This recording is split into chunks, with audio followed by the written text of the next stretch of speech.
أعوذ بالله من الشيطان الرجيم.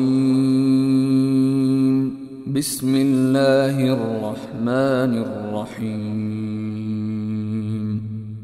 In the name of Allah, the entirely merciful, the especially merciful. سورة أنزلناها وفرضناها وأنزلنا فيها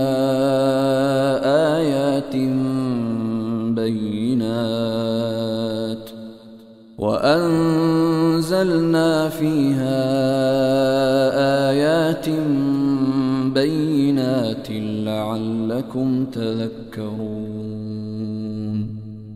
This is a surah which we have sent down and made that within it obligatory and revealed therein verses of clear evidence that you might remember. الزانية والزاني فاجلدوا كل واحد منهما 100 جلدة ولا تأخذكم بهما رأفة في دين الله إن كنتم تؤمنون بالله واليوم الآخر وليشهد عذابهما طائفة من المؤمنين. The unmarried woman or unmarried man found guilty of sexual intercourse, lash each one of them with 100 lashes, and do not be taken by pity for them in the religion of Allah, if you should believe in Allah and the last day, and let a group of the believers witness their punishment.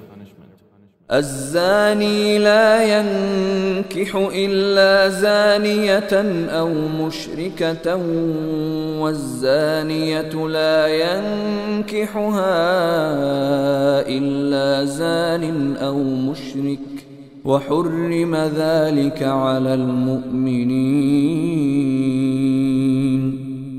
The fornicator does not marry except a female fornicator or polytheist, and none marries her except a fornicator or a polytheist, and marriage to such persons has been made unlawful to the believers. والذين يرمون المحصنات ثم لم يأتوا ب4 شهداء فاجلدوهم 80 جلدة ولا تقبلوا لهم شهادة أبدا وأولئك هم الفاسقون. And those who accuse chaste women and then do not produce 4 witnesses, lash them with 80 lashes and do not accept from them testimony ever after. And those are the defiantly disobedient. إلا الذين تابوا من بعد ذلك وأصلحوا فإن الله غفور رحيم. Except for those who repent thereafter and reform, for indeed Allah is forgiving and merciful. والذين يرمون أزواجهم ولم يكن لهم شهداء إلا أنفسهم فشهادة أحدهم 4 شهادات بالله إنه لمن الصادقين. And those who accuse their wives of adultery and have no witnesses except themselves, then the witness of one of them shall be 4 testimonies swearing by Allah that indeed he is of the truthful. والخامسة أن لعنة الله عليه إن كان من الكاذبين. And the 5th oath will be that the curse of Allah be upon him if he should be among the liars. ويدرأ عنها العذاب أن تشهد 4 شهادات بالله إنه لمن الكاذبين. But it will prevent punishment from her if she gives 4 testimonies, swearing by Allah that indeed he is of the liars. والخامسة أن غضب الله عليها إن كان من الصادقين. And the fifth oath will be that the wrath of Allah be upon her if he was of the truthful. ولولا فضل الله عليكم ورحمته وأن الله تواب حكيم. And if not for the favor of Allah upon you and His mercy, and because Allah is accepting of repentance and wise, إن الذين جاءوا بالإفك عصبة منكم لا تحسبوه شرا لكم بل هو خير لكم لكل امرئ منهم ما اكتسب من الإثم والذي تولى كبره منهم له عذاب عظيم. Indeed, those who came with falsehood are a group among you. Do not think it bad for you, rather it is good for you. For every person among them is what punishment he has earned from the sin, and he who took upon himself the greater portion thereof, for him is a great punishment. لولا إذ سمعتموه ظن المؤمنون والمؤمنات بأنفسهم خيرا وقالوا هذا إفك مبين. Why, when you heard it, did not the believing men and believing women think good of themselves and say, this is an obvious falsehood? لولا جاءوا عليه بأربعة شهداء فإذ لم يأتوا بالشهداء فأولئك عند الله هم الكاذبون. Why did they who slandered not produce for it 4 witnesses? And when they do not produce the witnesses, then it is they in the sight of Allah who are the liars. ولولا فضل الله عليكم ورحمته في الدنيا والآخرة لمسكم فيما أفضتم فيه عذاب عظيم. And if it had not been for the favor of Allah upon you and His mercy in this world and the hereafter, you would have been touched for that lie in which you were involved by a great punishment. إذ تلقونه بألسنتكم وتقولون بأفواهكم ما ليس لكم به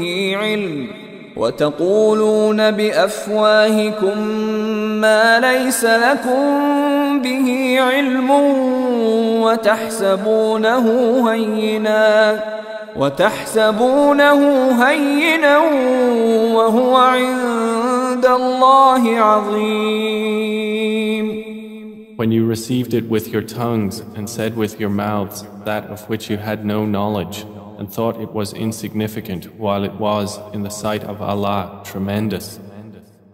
ولولا إذ سمعتموه قلتم ما يكون لنا أن نتكلم بهذا سبحانك هذا بهتان عظيم. And why, when you heard it, did you not say, it is not for us to speak of this. Exalted are you, O Allah. This is a great slander. يعظكم الله أن تعودوا لمثله أبدا إن كنتم مؤمنين. Allah warns you against returning to the likes of this conduct ever if you should be believers. ويبين الله لكم الآيات والله عليم حكيم. And Allah makes clear to you the verses, and Allah is knowing and wise. إن الذين يحبون أن تشيع الفاحشة في الذين آمنوا لهم عذاب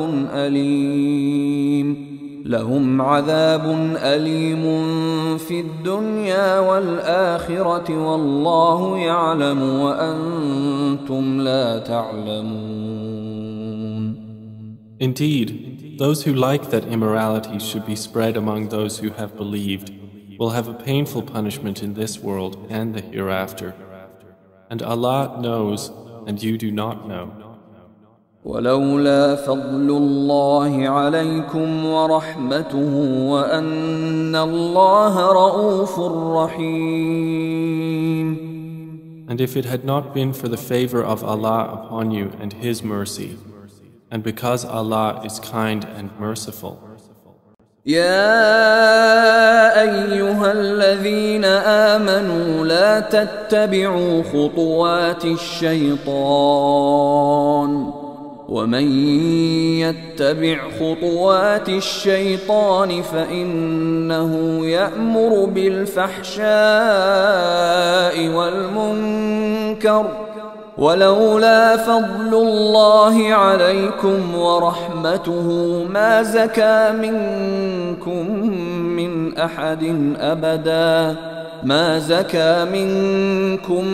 من أحد أبدا ولكن الله يزكي من يشاء والله سميع عليم. O you who have believed, do not follow the footsteps of Satan. And whoever follows the footsteps of Satan, indeed, he enjoins immorality and wrongdoing. And if not for the favor of Allah upon you and His mercy, not one of you would have been pure ever. But Allah purifies whom He wills, and Allah is hearing and knowing. ولا يأتل أولو الفضل منكم والسعة أن يؤتوا أولي القربى والمساكين والمهاجرين في سبيل الله وليعفوا وليصفحوا ألا تحبون أن يغفر الله لكم والله غفور رحيم. And let not those of virtue among you and wealth swear not to give aid to their relatives and the needy and the immigrants for the cause of Allah, and let them pardon and overlook. Would you not like that Allah should forgive you? And Allah is forgiving and merciful. إن الذين يرمون المحصنات الغافلات المؤمنات لعنوا في الدنيا والآخرة ولهم عذاب عظيم. Indeed, those who falsely accuse chaste, unaware and believing women are cursed in this world and the hereafter, and they will have a great punishment. يوم تشهد عليهم ألسنتهم وأيديهم وأرجلهم بما كانوا يعملون. On a day when their tongues, their hands and their feet will bear witness against them as to what they used to do. يومئذ يوفيهم الله دينهم الحق ويعلمون أن الله هو الحق المبين. That day, Allah will pay them in full their true recompense, and they will know that it is Allah who is the manifest truth. الخبيثات للخبيثين والخبيثون للخبيثات والطيبات للطيبين والطيبون للطيبات أولئك مبرؤون مما يقولون لهم مغفرة ورزق كريم. Evil words are for evil men, and evil men are subjected to evil words. And good words are for good men, and good men are an object of good words. Those good people are declared innocent of what the slanderers say. For them is forgiveness and noble provision. يا أيها الذين آمنوا لا تدخلوا بيوتا غير بيوتكم حتى تستأنسوا وتسلموا على أهلها ذلكم خير لكم لعلكم تذكرون. O you who have believed, do not enter houses other than your own houses until you ascertain welcome and greet their inhabitants. That is best for you. Perhaps you will be reminded. فإن لم تجدوا فيها أحدا فلا تدخلوها حتى يؤذن لكم وإن قيل لكم ارجعوا فارجعوا هو أزكى لكم والله بما تعملون عليم. And if you do not find anyone therein, do not enter them until permission has been given you. And if it is said to you, go back, then go back. It is purer for you. And Allah is knowing of what you do. ليس عليكم جناح أن تدخلوا بيوتا غير مسكونة فيها متاع لكم والله يعلم ما تبدون وما تكتمون. There is no blame upon you for entering houses not inhabited, in which there is convenience for you. And Allah knows what you reveal and what you conceal. قل للمؤمنين يغضوا من أبصارهم ويحفظوا فروجهم ذلك أزكى لهم إن الله خبير بما يصنعون. Tell the believing men to reduce some of their vision and guard their private parts. That is purer for them. Indeed, Allah is acquainted with what they do. وقل للمؤمنات يغضضن من أبصارهن ويحفظن فروجهن ولا يبدين زينتهن إلا ما ظهر منها وليضربن بخمرهن على جيوبهن ولا يبدين زينتهن إلا لبعولتهن أو آباء بعولتهن أو أبناء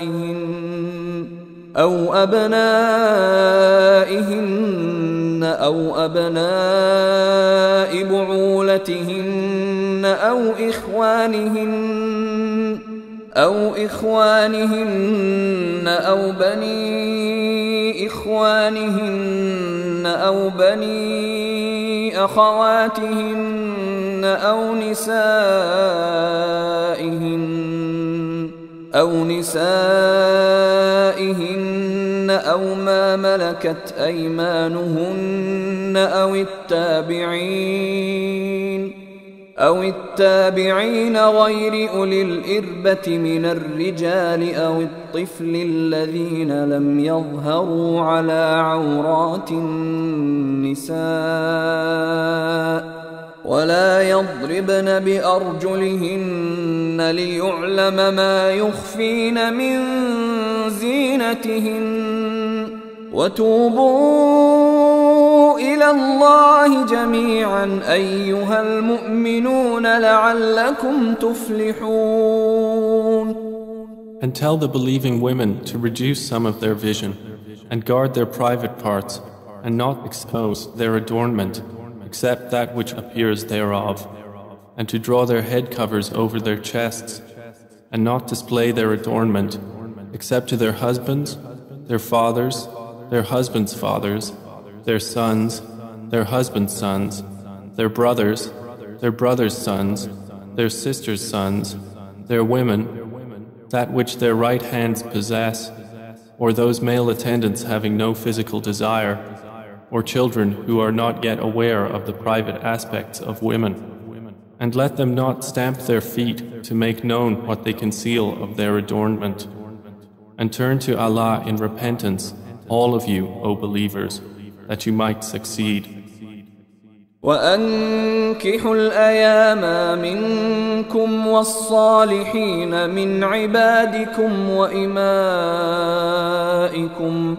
إن يكونوا فقراء يغنهم الله من فضله والله واسع عليم. And marry the unmarried among you, and the righteous among your male slaves and female slaves. If they should be poor, Allah will enrich them from His bounty, and Allah is all-encompassing and knowing. وَلْيَسْتَعْفِفِ الَّذِينَ لَا يَجِدُونَ نِكَاحًا حَتَّى يُغْنِيَهُمُ اللَّهُ مِنْ فَضْلِهِ والذين يبتغون الكتاب مما ملكت أيمانكم فكاتبوهم إن علمتم فيهم خيرا وآتوهم مما لله الذي آتاكم ولا تكرهوا فتياتكم على البغاء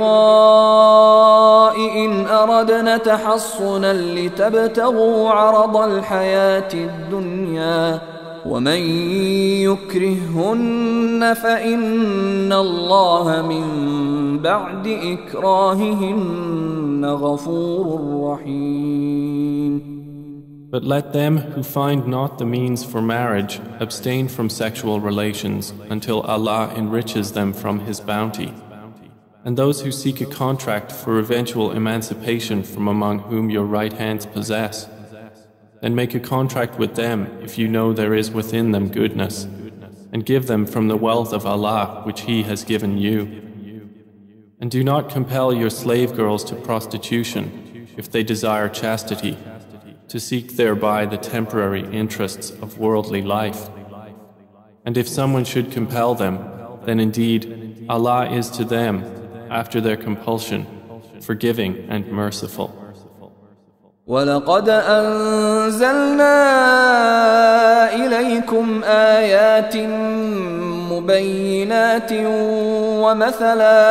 ومثلا من الذين خلوا من قبلكم وموعظة للمتقين. And we have certainly sent down to you distinct verses and examples from those who passed on before you, and an admonition for those who fear Allah. الله نور السماوات والأرض مثل نوره كمشكاة فيها مصباح المصباح في زجاجة الزجاجة كأنها كوكب دري يوقد من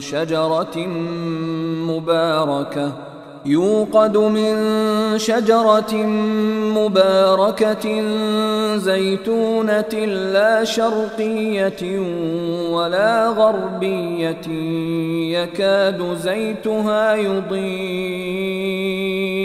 يكاد زيتها يضيء ولو لم تمسسه نار نور على نور يهدي الله لنوره من يشاء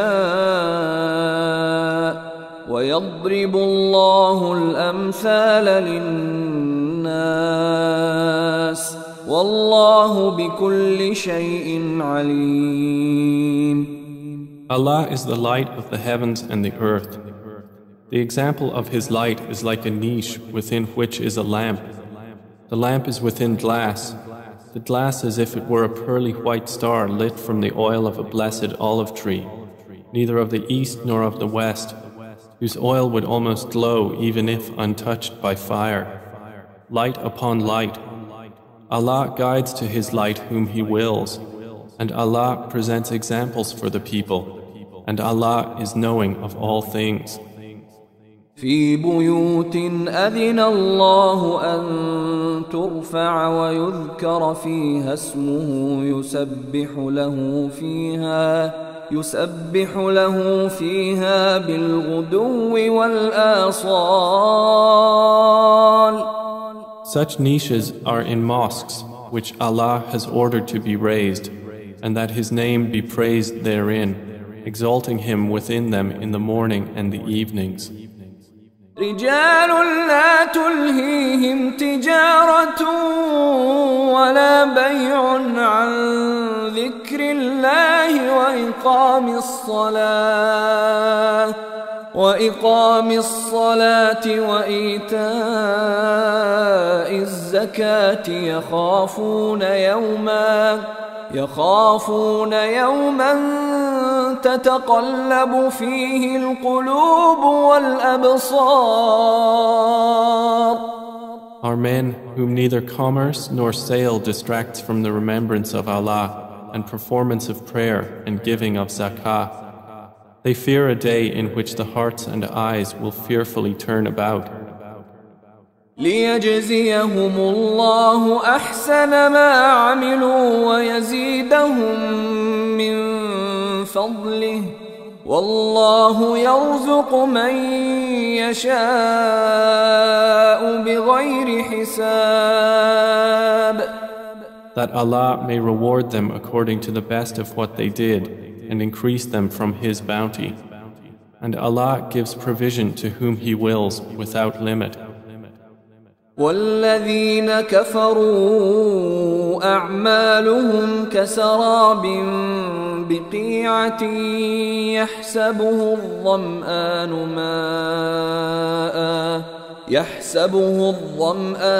ماء حتى إذا جاءه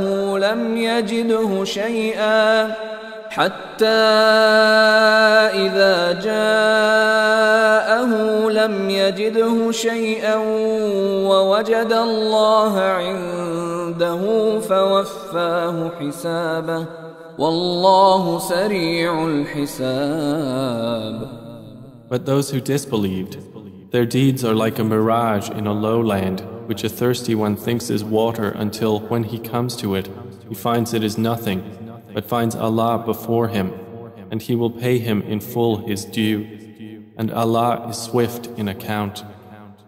أو كظلمات في بحر لجي يغشاه موج من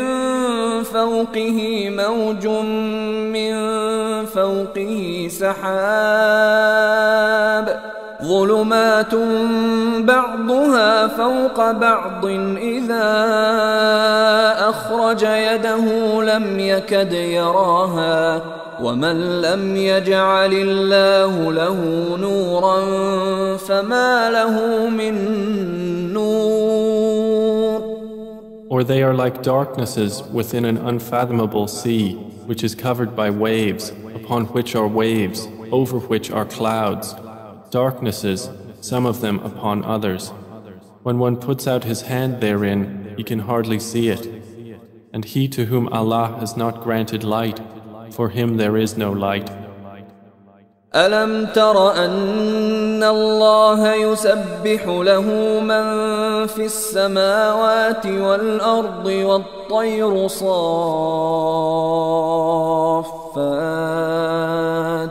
كل قد علم صلاته وتسبيحه والله عليم بما يفعلون. Do you not see that Allah is exalted by whomever is within the heavens and the earth, and by the birds with wings spread in flight? Each of them has known his means of prayer and exalting Him, and Allah is knowing of what they do. وَلِلَّهِ مُلْكُ السَّمَاوَاتِ وَالْأَرْضِ وَإِلَى اللَّهِ الْمَصِيرُ. And to Allah belongs the dominion of the heavens and the earth, and to Allah is the destination. ألم تر أن الله يزجي سحابا ثم يؤلف بينه ثم ثم يجعله ركاما فترى الودق يخرج من خلاله وينزل من السماء من جبال فيها من برد فيصيب به من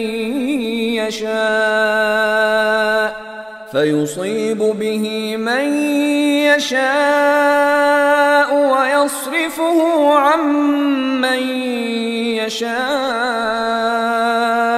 يكاد سنا برقه يذهب بالأبصار. Do you not see that Allah drives clouds? Then He brings them together, then He makes them into a mass, and you see the rain emerge from within it. And He sends down from the sky mountains of clouds within which is hail, and He strikes with it whom He wills and averts it from whom He wills. The flash of its lightning almost takes away the eyesight. يقلب الله الليل والنهار إن في ذلك لعبرة لأولي الأبصار. Allah alternates the night and the day. Indeed, in that is a lesson for those who have vision. والله خلق كل دابة من ماء فمنهم من يمشي على بطنه ومنهم من يمشي على رجلين ومنهم من يمشي على أربع يخلق الله ما يشاء إن الله على كل شيء قدير. Allah has created every living creature from water, and of them are those that move on their bellies, and of them are those that walk on two legs, and of them are those that walk on four. Allah creates what He wills. Indeed, Allah is over all things competent. لقد أنزلنا آيات مبينات والله يهدي من يشاء إلى صراط مستقيم. We have certainly sent down distinct verses, and Allah guides whom He wills to a straight path. ويقولون آمنا بالله وبالرسول وأطعنا ثم يتولى فريق منهم من بعد ذلك وما أولئك بالمؤمنين. But the hypocrites say, we have believed in Allah and in the Messenger, and we obey. Then a party of them turns away after that, and those are not believers. وَإِذَا دُعُوا إِلَى اللَّهِ وَرَسُولِهِ لِيَحْكُمَ بَيْنَهُمْ إِذَا فَرِيقٌ مِّنْهُمْ مُعْرِضُونَ. And when they are called to the words of Allah and His Messenger to judge between them, at once a party of them turns aside in refusal. وَإِن يَكُنْ لَهُمُ الْحَقُّ يَأْتُوا إِلَيْهِ مُذْعِنِينَ. But if the right is theirs, they come to Him in prompt obedience. أَفِي قُلُوبِهِم مَّرَضٌ أَمِ ارْتَابُوا أَمْ يَخَافُونَ أَن يَحِيفَ اللَّهُ عَلَيْهِمْ وَرَسُولُهُ بَلْ أُولَئِكَ هُمُ الظَّالِمُونَ. Is there disease in their hearts? Or have they doubted? Or do they fear that Allah will be unjust to them or His Messenger? Rather, it is they who are the unjust. إنما كان قول المؤمنين إذا دعوا إلى الله ورسوله ليحكم بينهم أن يقولوا سمعنا وأطعنا وأولئك هم المفلحون. The only statement of the true believers when they are called to Allah and His Messenger to judge between them is that they say, "We hear and we obey," and those are the successful. ومن يطع الله ورسوله ويخشى الله ويتقه فأولئك هم الفائزون. And whoever obeys Allah and His Messenger and fears Allah and is conscious of Him, it is those who are the attainers. وأقسموا بالله جهد أيمانهم لئن أمرتهم ليخرجن قل لا تقسموا طاعة معروفة إن الله خبير بما تعملون. And they swear by Allah their strongest oaths that if you ordered them, they would go forth in Allah's cause. Say, do not swear, such obedience is known. Indeed, Allah is acquainted with that which you do. قل أطيعوا الله وأطيعوا الرسول فإن تولوا فإنما عليه ما حمل وعليكم ما حملتم وإن تطيعوه تهتدوا وما على الرسول إلا البلاغ المبين. Say, obey Allah and obey the Messenger, but if you turn away, then upon him is only that duty with which he has been charged, and upon you is that with which you have been charged. And if you obey him, you will be rightly guided, and there is not upon the Messenger except the responsibility for clear notification. وعد الله الذين آمنوا منكم وعملوا الصالحات ليستخلفنهم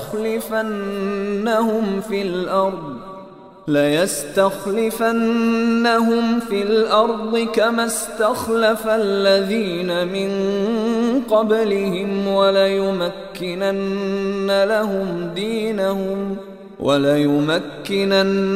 لهم دينهم الذي ارتضى لهم وليبدلنهم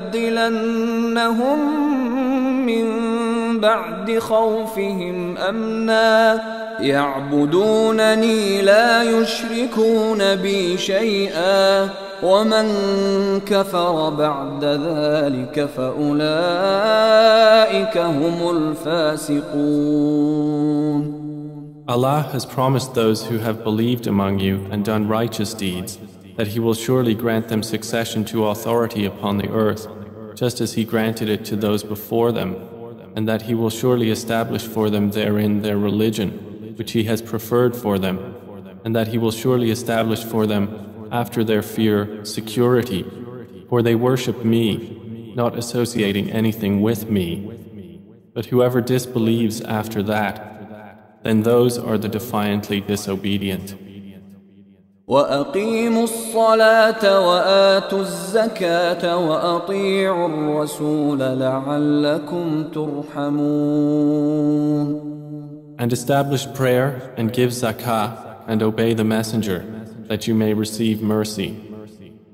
لا تحسبن الذين كفروا معجزين في الأرض ومأواهم النار ولبئس المصير. Never think that the disbelievers are causing failure to Allah upon the earth. Their refuge will be the fire, and how wretched the destination. يا أيها الذين آمنوا ليستأذنكم الذين ملكت أيمانكم والذين لم يبلغوا الحلم منكم 3 مرات من قبل صلاة الفجر وحين تضعون ثيابكم من الظهيرة ومن بعد صلاة العشاء 3 عورات لكم ليس عليكم ولا عليهم جناح بعدهن طوافون عليكم بعضكم على بعض كذلك يبين الله لكم الآيات والله عليم حكيم. O you who have believed, let those whom your right hands possess and those who have not yet reached puberty among you ask permission of you before entering at 3 times. Before the dawn prayer, and when you put aside your clothing for rest at noon, and after the night prayer. These are 3 times of privacy for you. There is no blame upon you nor upon them beyond these periods, for they habitually circulate among you, some of you among others. Thus does Allah make clear to you the verses, and Allah is knowing and wise. وَإِذَا بَلَغَ الْأَطْفَالُ مِنكُمُ الْحُلُمَ فَلْيَسْتَأْذِنُوا كَمَا اسْتَأْذَنَ الَّذِينَ مِن قَبْلِهِمْ كَذَلِكَ يُبَيِّنُ اللَّهُ لَكُمْ آيَاتِهِ وَاللَّهُ عَلِيمٌ حَكِيمٌ. And when the children among you reach puberty, let them ask permission at all times, as those before them have done. Thus does Allah make clear to you His verses, and Allah is knowing and wise. والقواعد من النساء اللاتي لا يرجون نكاحا فليس عليهن جناح أن يضعن ثيابهن غير متبرجات بزينة وأن يستعففن خير لهن والله سميع عليم. And women of post-menstrual age who have no desire for marriage, there is no blame upon them for putting aside their outer garments but not displaying adornment. But to modestly refrain from that is better for them, and Allah is hearing and knowing. ليس على الأعمى حرج ولا على الأعرج حرج ولا على المريض حرج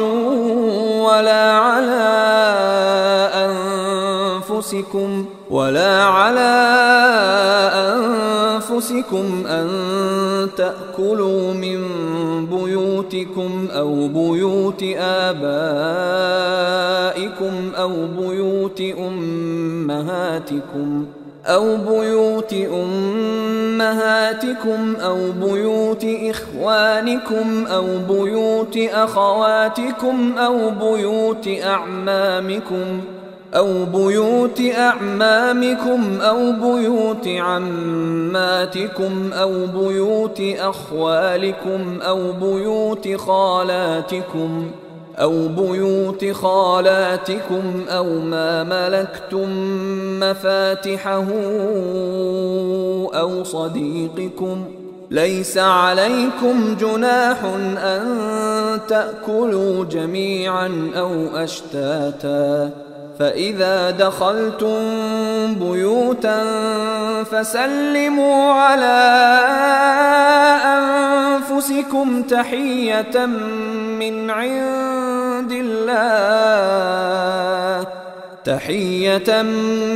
عند الله مباركة طيبة كذلك يبين الله لكم الآيات لعلكم تعقلون. There is not upon the blind any guilt, nor upon the lame any guilt, nor upon the ill any guilt, nor upon yourselves if you eat from your own houses, or the houses of your fathers, or the houses of your mothers, or the houses of your brothers, or the houses of your sisters, or the houses of your father's brothers, or the houses of your father's sisters, or the houses of your mother's brothers, or the houses of your mother's sisters, or from houses whose keys you possess, or from the house of your friend. There is no blame upon you whether you eat together or separately.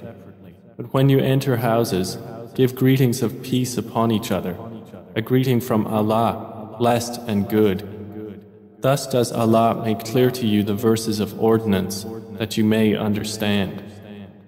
إنما المؤمنون الذين آمنوا بالله ورسوله وإذا كانوا معه على أمر جامع لم يذهبوا حتى يستأذنوه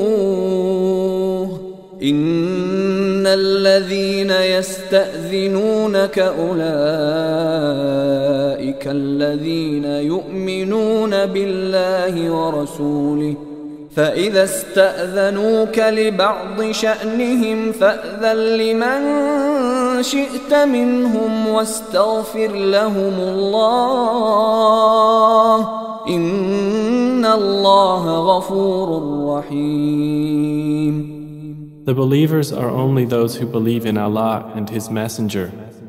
And when they are meeting with Him for a matter of common interest, do not depart until they have asked His permission.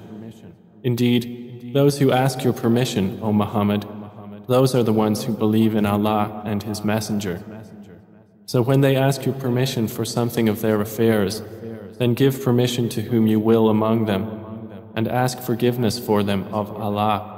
Indeed, Allah is forgiving and merciful.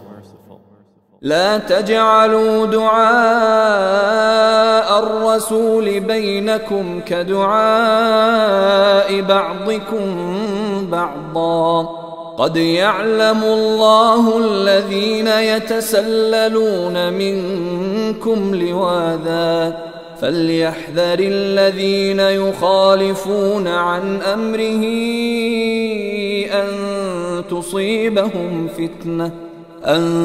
تصيبهم فتنة أو يصيبهم عذاب أليم. Do not make your calling of the messenger among yourselves as the call of one of you to another. Already Allah knows those of you who slip away, concealed by others. So let those beware who dissent from the Prophet's order, lest fitna strike them or a painful punishment. ألا إن لله ما في السماوات والأرض قد يعلم ما أنتم عليه ويوم يرجعون إليه فينبئهم بما عملوا والله بكل شيء عليم. Unquestionably, to Allah belongs whatever is in the heavens and earth. Already He knows that upon which you stand, and knows the day when they will be returned to Him, and He will inform them of what they have done. And Allah is knowing of all things.